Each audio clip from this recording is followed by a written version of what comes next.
Well, we're meeting in here today, and I will use the mic. We're meeting in here today because the air conditioner in the fellowship room is dead, and we're trying to figure out next steps. It's a matter of that is 24 years old, and we've been bandaging it together, and it's going to cost us a few $1,000s to repair it. So it costs more to replace it, but we kind of keep pouring, money into it and kind of trying to balance all that out. So hopefully you can hear okay in here, and we will be there will be a video today also, and hopefully you can hear that well too.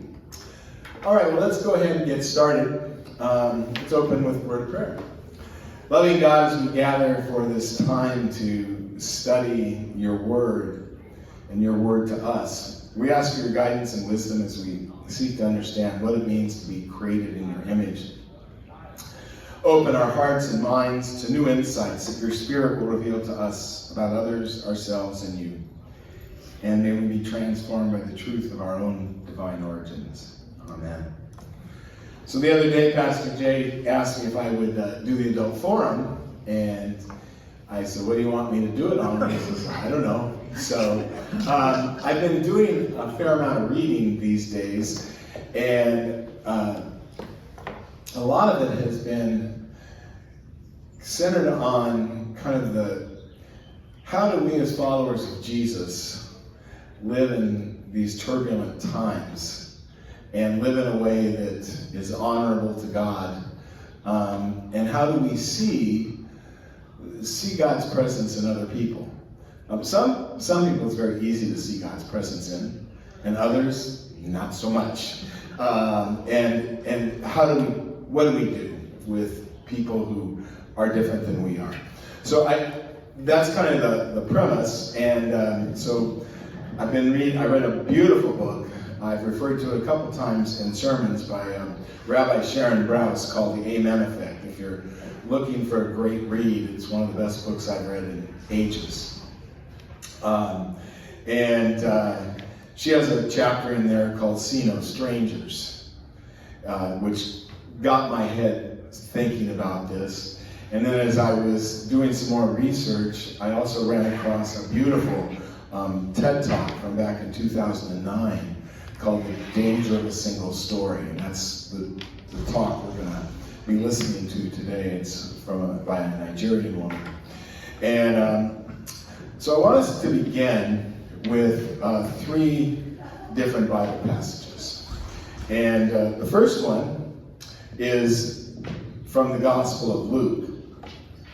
And all of these are going to be familiar. This is the story of the Good Samaritan.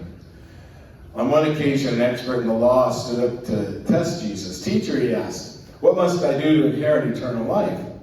"What is written in the law?" he replied. "How do you read it?" He answered, "Love the Lord your God with all your heart, with all your soul, and with all your strength, and all your mind, and love your neighbor as yourself." "You've answered correctly," Jesus replied. "Do this and you will live." But he wanted to justify himself, so he asked Jesus, "And who is my neighbor?" And I think that's a profound question in our world today. Who is my neighbor?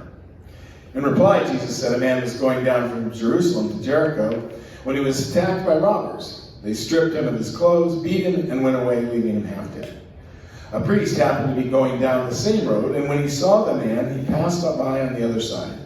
So too a Levite, when he came to the place and saw him, passed by on the other side. But a Samaritan, as he traveled, came where the man was, and when he saw him, he took pity on him. He went to him and bandaged his wounds, pouring on oil and wine.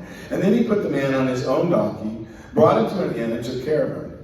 The next day he took out 2 denarii and gave them to the innkeeper. 'Look after him,' he said, 'and when I return, I will reimburse you for any extra expenses that you may have.' Which of these 3 do you think was a neighbor to the man who fell into the hands of the robbers?" And the expert in the law replied, "The one who had mercy on him." Jesus told him, "Go and do likewise." And then from the Gospel of John, Another familiar story, chapter 8. The teachers of the law and the Pharisees brought a woman caught in adultery. They had made her stand before the group and said to Jesus, "Teacher, this woman was caught in the act of adultery. In the law, Moses commanded us to stone such women. Now what do you say?" They were using this question as a trap in order to have a basis for accusing him. But Jesus bent down and started to write on the ground with his finger. And when they kept on questioning him, he straightened up and said to them, "Let any one of you who is without sin be the first to throw a stone at her." Again he stooped down and wrote on the ground. At this, those who heard began to go away one at a time, the older ones first, until only Jesus was left with the woman still standing there. Jesus straightened up and asked her, "Woman, where are they? Has no one condemned you?" "No one, sir," said Jesus. "Then neither do I condemn you." Jesus declared, "Go now and leave your life of sin." And then one last from the book of Genesis. The teachers of the law and the Pharisees, I copied the wrong one. Basically, I printed out the wrong verse there, but it is the Genesis creation story where God says, "And God created mankind, male and female." And we are created in the image of God. So I want to begin by asking you the question, how do these passages all relate to each other? You see any connectedness?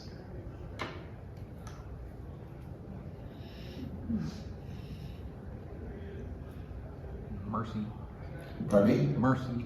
Mercy? How so? Well, you talked about the Good Samaritan. You talked about how God forgives our sins even if we can't deserve it, even if we're screwed up. Okay. Anything else? Any other things kind of run through that? How do you think the passage of Genesis about being created in the image of God relates to these two verses in any way?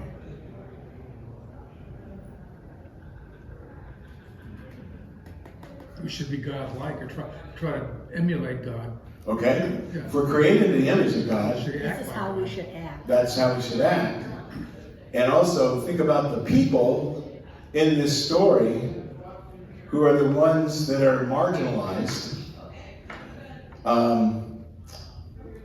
What does that Genesis verse have to say about who they are?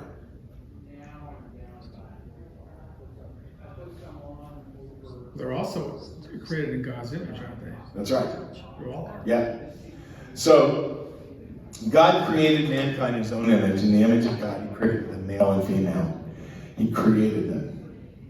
So, when you hear created in the image of God, what does that mean to you? If you're created in the image of God, what's that mean to you? Does that mean you're God? What is the image of God?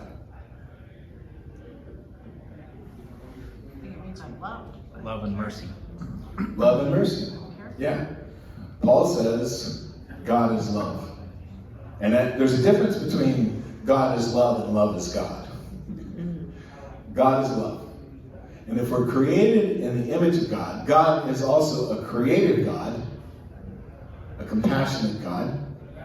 And as we look through, the New Testament especially, we see that compassion, that love. We find story, even in the Old Testament, of how God calls each of us to care for others who are unlike ourselves. Now, in the book of Genesis, we're reminded God created humanity in his own image. It means that each one of us carries within us a reflection of the divine, a sacred essence that connects us to our Creator and to each other. And so just by the very fact that there is the spark of God within each of us means you and I, we are connected far beyond just being Southern California Lutherans. There's a much deeper connection.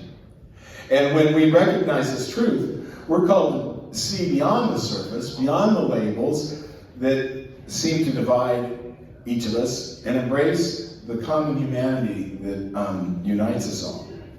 When we look at our neighbors, we look at our co-workers, our family members, and even those that we consider to be strangers or enemies, may we see not just their outward appearance or their actions, but how can we see the image of God shining through them? I had a situation the other day. We were having some work done in our bathrooms. Our house is built in 1985, and the showers and they needed some upgrading. And so we had a plumber come and was installing new fixtures for us. And I had the TV on, and I was just hanging out in the bedroom as he was working in the bathroom connected to the bedroom there. And the terrible scene took place where the man in New York City lit himself on fire. It was just horrendous, and he could overhear this. And so he kind of pokes his head out, and we start talking. And what I came to realize is that he and I have very different political persuasions. And my first instinct was like, oh. And then I thought, take a step back, Bob, I'm working on this. And this person has created the image of God. And so instead of just cutting off the conversation, what I wanted to do was to try to engage him in a conversation where I could understand where he was coming from. And what happened when I did that is that my angst went from here way down here. Because suddenly now he wasn't the enemy, the opponent. He was another person on the journey. And it was just a valuable experience for me. And we had a delightful conversation as he finished up the shower. The divine image is imprinted on every soul. It permeates every aspect of our being and connecting to the source of God. The profound truth calls us to see beyond the surface level of appearances and ego and recognize the presence of God in the depths of each person's soul. And that is a huge challenge. When we encounter those who challenge us, who differ from us, or who may even hurt us, can we remember that they too carry the divine spark within them? In these moments, we're called to practice radical compassion, to extend forgiveness and grace, and to seek understanding and reconciliation. By embracing the divine image in others, we're not only honoring the sacredness, but also we deepen our own spiritual journey to the divine. And one of the things that's been helpful for me recently is to think about how people get to the places that they are. You know, there's the phrase, hurt people hurt people. And so when you see someone who has behavior that is destructive, negative, it doesn't mean that we just shine on that behavior and go, that's okay. But we look at that person and we say, what has brought them to that point in their life? And I've looked back over time at different people who have caused me pain, and it's been helpful as I've sometimes been able to discern the fact, that there's a lot of brokenness in their world, in their life. And sometimes we become just kind of the punching bag for their brokenness. Sometimes it doesn't have to do with us so much, and sometimes it may, but still understanding how a person can still be a child of God and not be perfect and cause us hurt. And God gives us the opportunity to still be a person of love. So it is a huge challenge. So we're invited to cultivate the practice of seeing with the eyes of the heart, beholding the beauty and holiness which resides in each person we encounter. And this contemplative gaze allows us to transcend the barriers of law, fear and judgment and separation, and to embrace the unity and the interconnectedness of all humanity. And by seeing the divine in another, we lay the foundation for a community of love, of understanding, and of compassion. especially as followers of Christ, we're called to imitate this example of radical love and acceptance towards one another. And we're called to embrace those who are outcasts, embrace those who we clearly understand as sinners. And footnote here, that's all of us.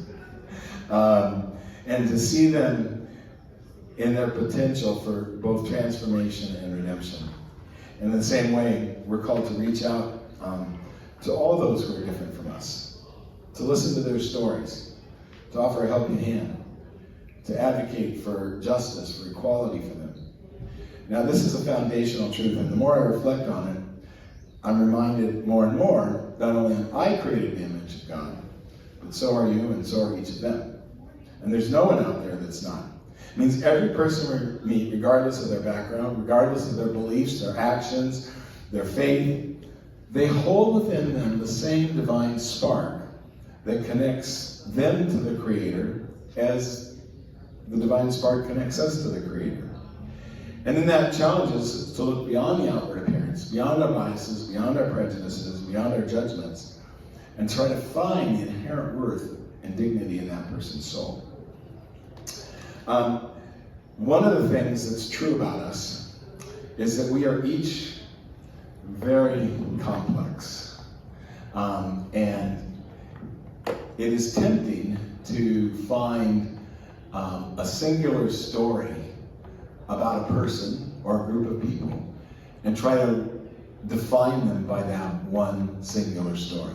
We may have had one interaction with somebody that may have been negative, and then we define that person solely by that interaction.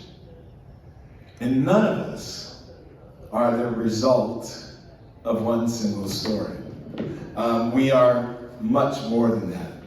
In just a few moments, I'm going to show you this excellent TED Talk by, I'm taking a stab at this woman's name. I've read it a million times now, but I haven't heard anybody pronounce it. So, Chimamanda Ngozi Adichie. She's a Nigerian-born writer.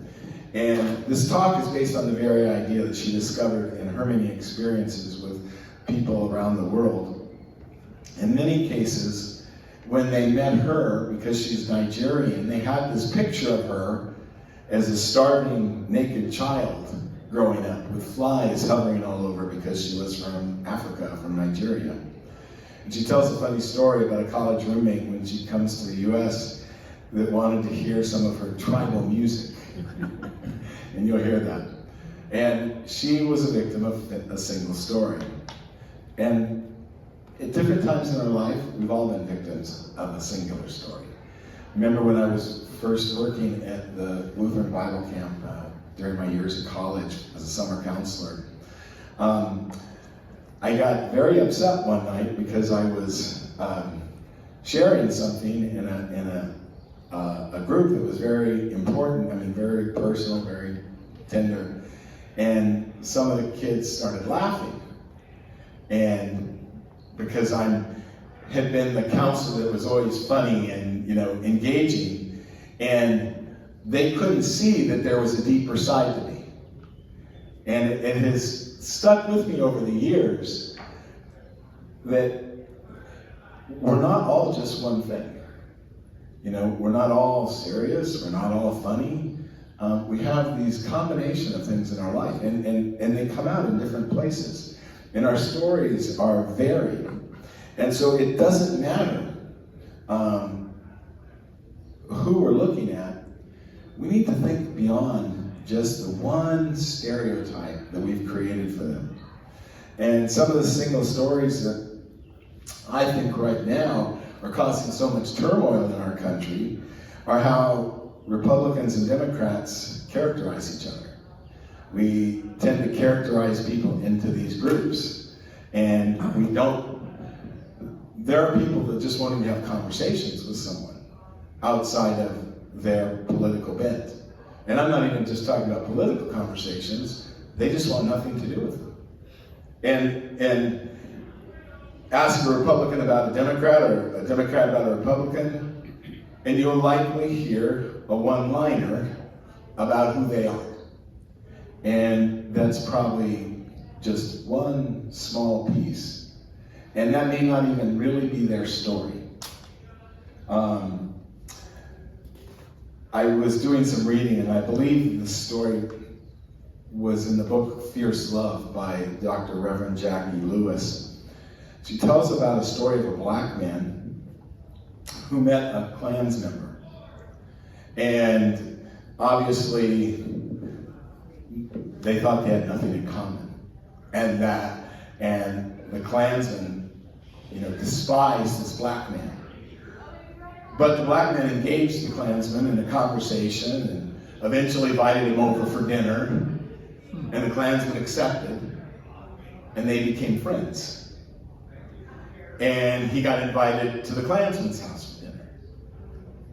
And over a period of time, and I don't recall what the length of time was, one day the Klansman shows up at the black man's house with his white robe and hood in hand, and hands it to the black man and says, "I'm out of the Klan.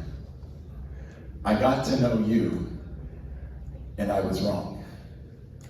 And since that time, that black man has befriended about 60 Klans members, and they have all left the Klan because they saw beyond the single story. They began to see the divine spark in each other. They saw the humanity in the other person. They saw that they were created in the image of God, just like them. They saw that they had the same hungers and desires that each other had. And they began to find a place where instead of seeing their difference as the thing that separated them, they could see the difference as something that they could celebrate together and that added to their life. So I want to show you this video now.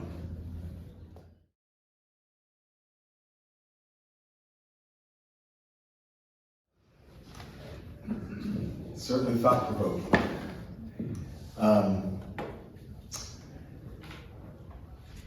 I think the thing that captured me the most in that was the idea that we often start people's story with like the second story, the second chapter. What if we started each person's story that we encountered with their first story? What if we started with that person is a child of God, created in the image of God?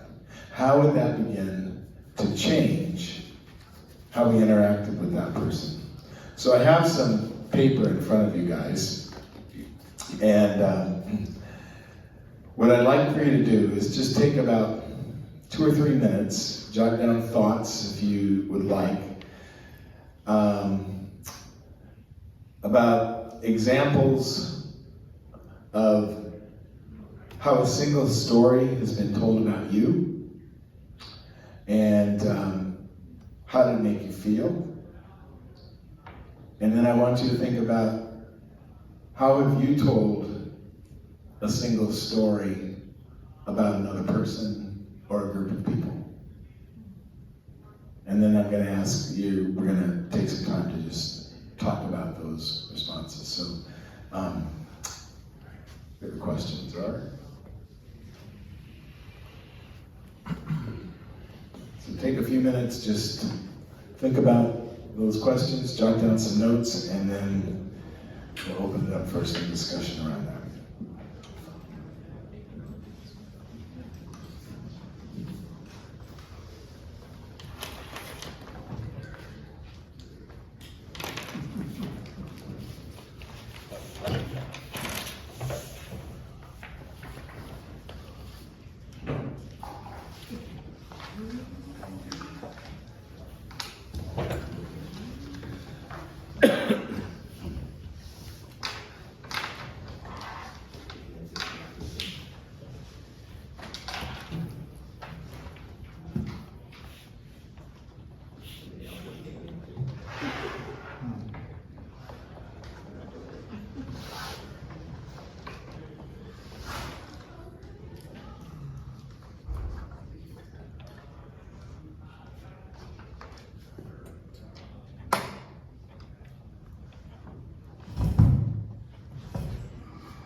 Does anyone have an example of a single story that was told about you that you'd be willing to share?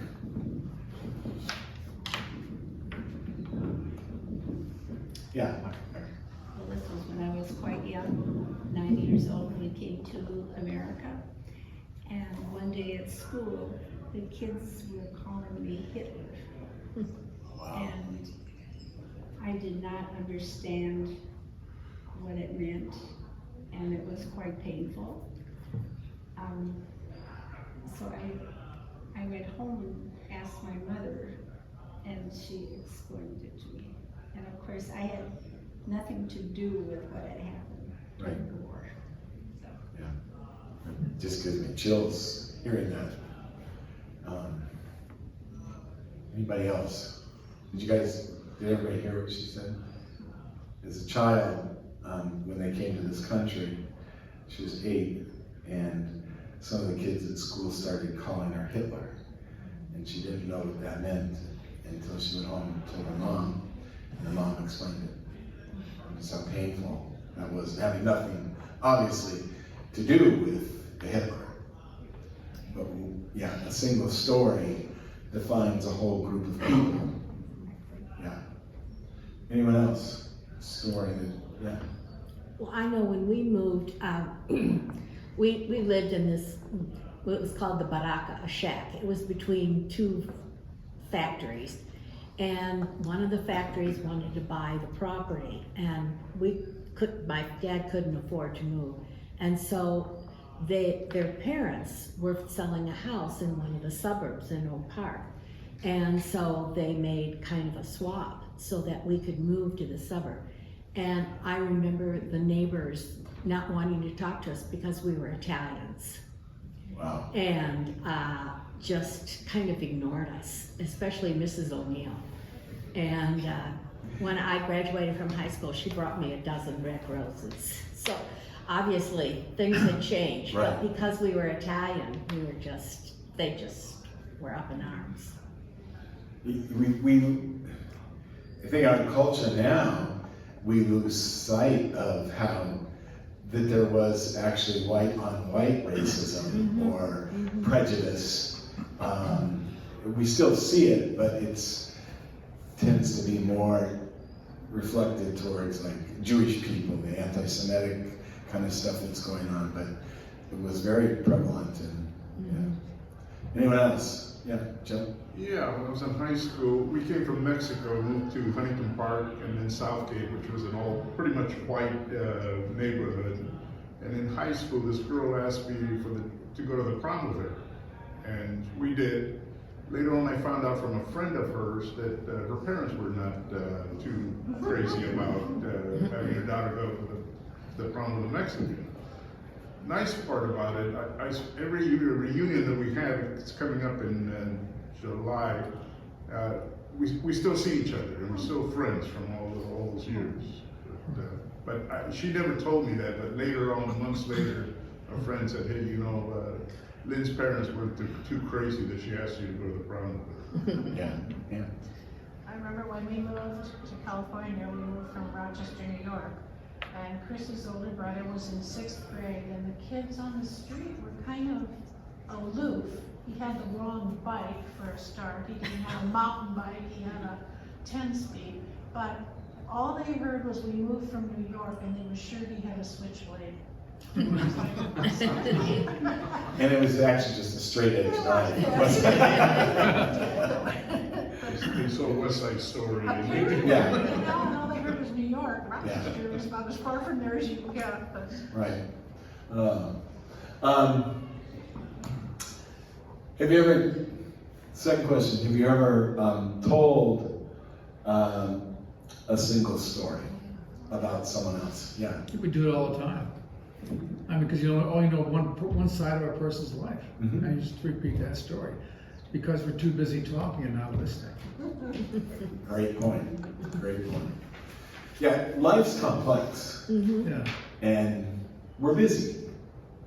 And so it takes time, it takes intentionality to want to hear the complexity of someone else's story. Can you think of a time where you've heard, where you've gone in thinking this about someone or some group of people, and then you come to discover differently? Can you think of any situations where that's happened? Yeah. Jim. At my college reunion, I encountered a fellow that I had intensely disliked without knowing anything about him. Just the vibrations that he gave off had always convinced me that he was a haughty and disdainful and not welcoming kind of a spirit. Just the way he carried himself and the way he looked. Never bothered to talk with him, but if I'd had a way to put him down, I would sure have tried. And I said to myself at this reunion, I'm going to try and not be that way, with people that are now 50 years down the road. And so I sat next to him at a luncheon or something like this, and I discovered, sure enough, he carried on some of those aspects that I didn't like, that I remembered. He was a lawyer, and so you had all of those stereotypes. But he was studying the Bible. And he admitted to me and everybody else that he didn't have all the answers, but he was working at it. And I thought, my gosh, that's not the guy I thought I knew. Yeah. Studying the Bible. I was every year we have a theological conference out in the desert, and it's a bunch of pastors get together, ELCA pastors. And at the end of the evening sessions, they have like hospitality rooms where different people host, time to sit and chat and have a beer with each other. And I was sitting in this room one evening, and we were having a nice discussion. I don't remember the topic particularly. And this pastor, her name was Ruth, and I'd never had a conversation with her in my life. And she looks at me and she says, I've really disliked you for years. I'm like, okay, she goes, I just thought you were just empty and shallow and always joking. And this is the first time I've ever actually listened to you or talked to you. She goes, I like you. And it was like, and I think about how many times have I done that to people. There was a guy years ago, some of you were here when Larry Coger was our associate pastor. And myself and our former bishop, Andy Taylor, it was before Andy was the bishop, we were at the same conference, and we were sitting out afterwards. We were sitting in a jacuzzi, and there was a guy, a pastor, he was really an odd bird. That's just no other way around it. And he was standing up on the balcony, just staring at us, watching us. And this other pastor, John really had no friends at all. And Larry and Andy and I were with the assistant to the bishop, and we were kind of, complaining about the speakers, and we didn't think this was all that helpful. And Janet says, the assistant to the bishop says, well, if you think you can do better, why don't you're on the committee next year. So we took the challenge, and as we started talking among ourselves there in the jacuzzi, we looked up and saw John, and we said, okay, here's the challenge. We need to not be those kind of obnoxious jerks. We need to be the ones providing the opportunities so that even the Johns of this world, of our circle there, have a place where they can belong. And that began to redefine how we approached our brother and sisters who were clergy. And and the following year, we really created an environment where truly everybody was welcome, because we intentionally realized that John was the way he was for a whole lot of reasons. And his story was complex. And he was still odd, But if we go to not the second chapter of the story, but we start with the first chapter, that John too is a child of God and worthy of the dignity that so often as the video said, a single story isn't necessarily wrong, but it's not complete. And we need to see more of a complete picture of who we are. And just think about the implications of this as we're moving forward into this just crazy time in America. And how there are single stories being told about Christians in the media that aren't very favorable. There are Christians who, I heard the other day, and this just broke my heart, one politician saying that we're in a battle. And the implication was that all of her supporters were Christians. She says, we're in a battle, so we need to strap on the armor of God. And if you got a Glock, put one on your right hip and another one on your left. So what's that say now to all those people out there who think about it's a single story that's being told about us. And the story, as I hear it, says the armor of God is to protect us, and if you don't like who we are and what we say, here's how we deal with you. Single story.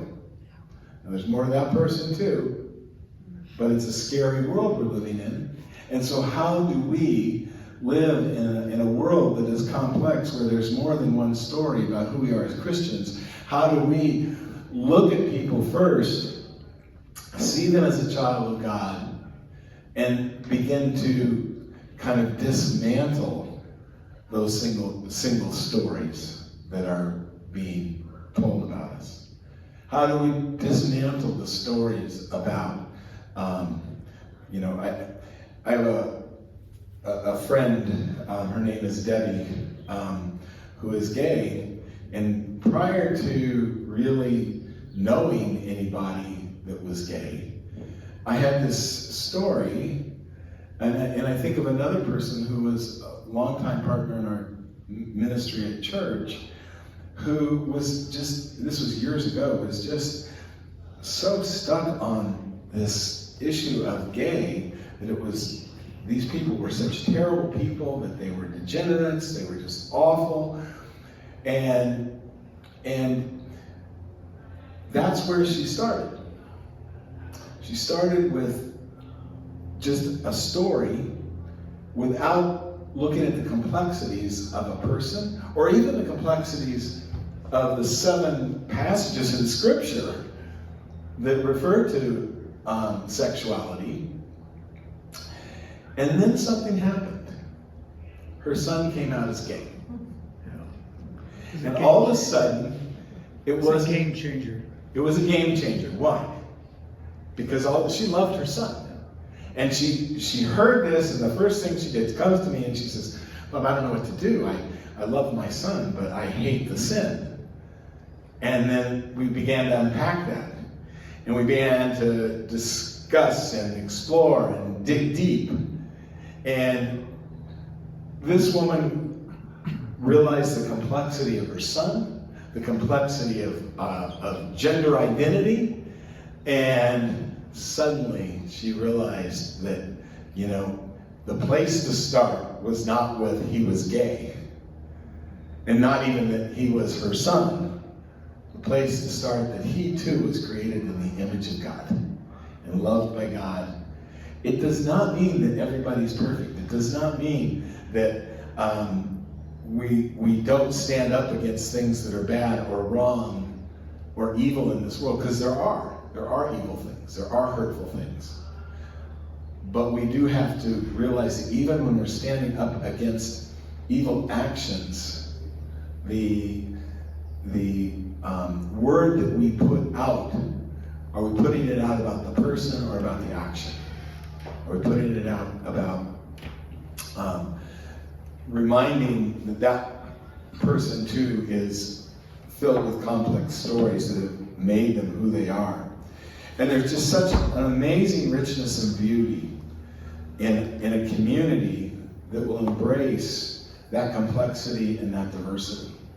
You look around this room, and you know, there's a lot of diversity in this room. We don't look that diverse for the most part, but we're a very diverse group of people. We're diverse in our lifestyles, we're diverse in our political opinions, we're diverse even in our theological opinions. But we've come to those all because it's a complex part of our story. And trying to understand and listen to the story is critically important. And if we believe that there is a follower of Christ, that we are supposed to live as Christ lived, and to love as Christ loved. Christ did not focus on the negative about a person's life. He did tell the woman caught in adultery, go sin no more. But what he did was he saw her as a person. And he saw the other people also. He saw the complexity of their stories and their lives, and he pointed that out to them in a rather bold but also compassionate way. And it allowed them to see the complexity of her life, where they could walk away from just looking at her so that they didn't have to look at themselves. And sometimes I think that's what we do. We want to be right. And so we don't look beyond that. Or we want to fit in. We don't want to challenge the status quo because that's complex. That takes time. That takes energy. It takes understanding. And Jesus is just such a prime example of how he took the time to go beyond the simple, singular story, but he always started in the same place. We started with who the person was, and sometimes held them accountable for bad behavior, but never did he tell them that they weren't loved or cared for. I think the single story is easier, whether we're talking about race or politics or gender or anything in life. But it is the challenge to us as followers of Christ to go beyond the single story, to go beyond just the idea that we have to be right, and to listen, as Wayne was saying. We don't spend enough time listening. We don't spend enough time thinking about how we are connected to people. I was at the gym one day, and there was a guy who was an Afghan refugee. He'd been a doctor in Afghanistan, and he was working with the U.S. military. And when things started to go, it was before the complete withdrawal, but he and his family had to leave because they were being threatened. And he came to the U.S., was a medical doctor, but not allowed to practice medicine because his degree wasn't acknowledged. And so he wanted to be around people in the medical field. He wanted to care for people and help people. And so this guy started working in a nursing home as just an orderly, changing sheets. Went to nursing school, got his nursing degree. When I met him, we were having this conversation. We were sitting in the sauna, as I recall. It was a couple years ago. Sitting in the sauna, and I remember him. There was something he was saying to another person there, and he's going, "Yeah, things are really tight right now," and he felt kind of bad because his son was having a birthday and he couldn't afford a gift for his son. And so I thought, wow, was kind of tangential in the conversation, but so I decided to go to the Walgreens over there and get a gift card and bring it back and give it to him and just say, hey, this is to get your son a birthday gift. And that established a friendship. They actually invited us over for dinner at their house. And they gave us this amazing spread. But I had a singular story about Afghan refugees until I got to know this guy. He's Muslim, but a deep man of faith, wonderful family, delightful children, delightful wife. We still communicate a little. I don't see him much. He finished his nursing degree and is doing great things. But that is not the singular story that I had when I first heard he was a refugee. And I'm so thankful that in that case, I listened beyond it. And think of how many groups of people do we do that with. So that's pretty much all I got for you today. I hope it was enjoyable and Yes, thank you. thought-provoking. So thank you guys.